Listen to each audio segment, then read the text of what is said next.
bicycle. Realizing it was a false alarm, the captain ordered everyone to keep moving. But no one noticed that Jack had quietly taken out his phone. After confirming that everyone was back in the vehicle, he pressed a button.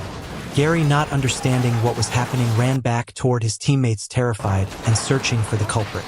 It seemed this had all been part of Jack's plan. However, because of something Gary had said earlier, Jack chose not to harm him. We need to go. Go where? They can't find us. Since then, the military lost a special forces soldier and the world gained a top-tier assassin. The name Jack came from the truck that New used to drive.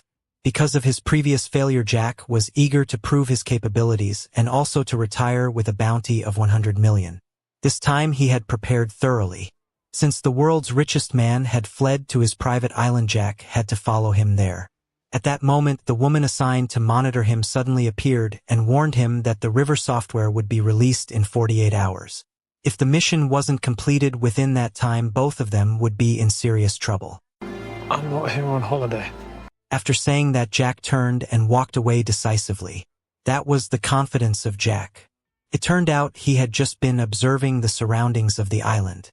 He discovered that the security system around the world's richest man was extremely tight. Any vessel attempting to approach the island had to undergo strict inspections, and there were drones constantly patrolling the area.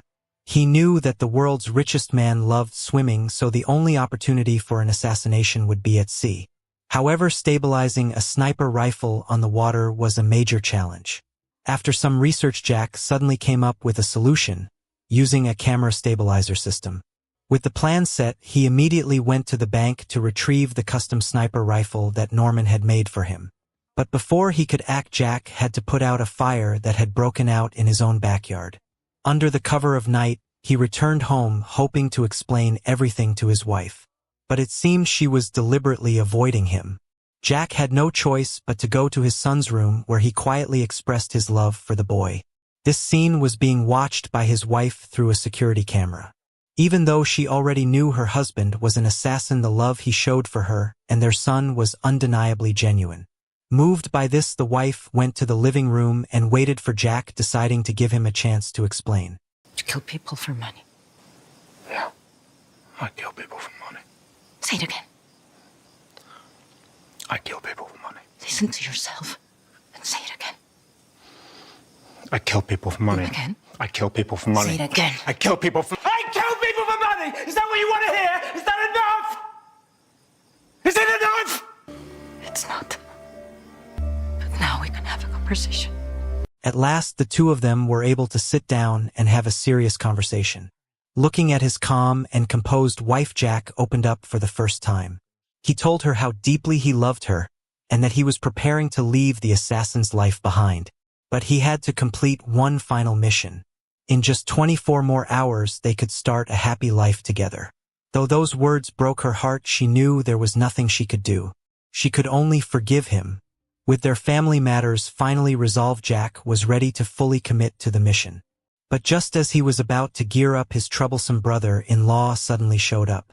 After learning that his brother-in-law was a top-tier assassin, instead of calling the police, he contacted the local crime boss. He wanted to introduce Jack to the gang so he could do jobs for them and make more money. Jack's wife was terrified when she found out.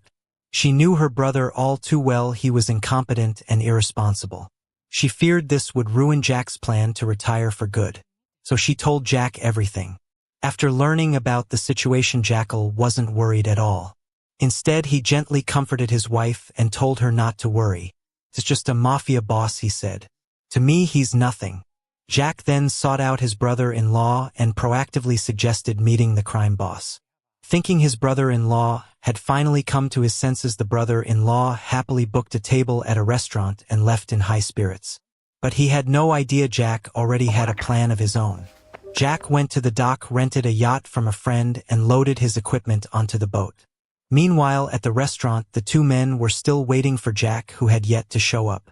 This made the brother-in-law increasingly anxious. As the boss began to lose his temper, he tried to calm him down by pouring more drinks. But moments later, when blood suddenly soaked the tablecloth, everyone was stunned.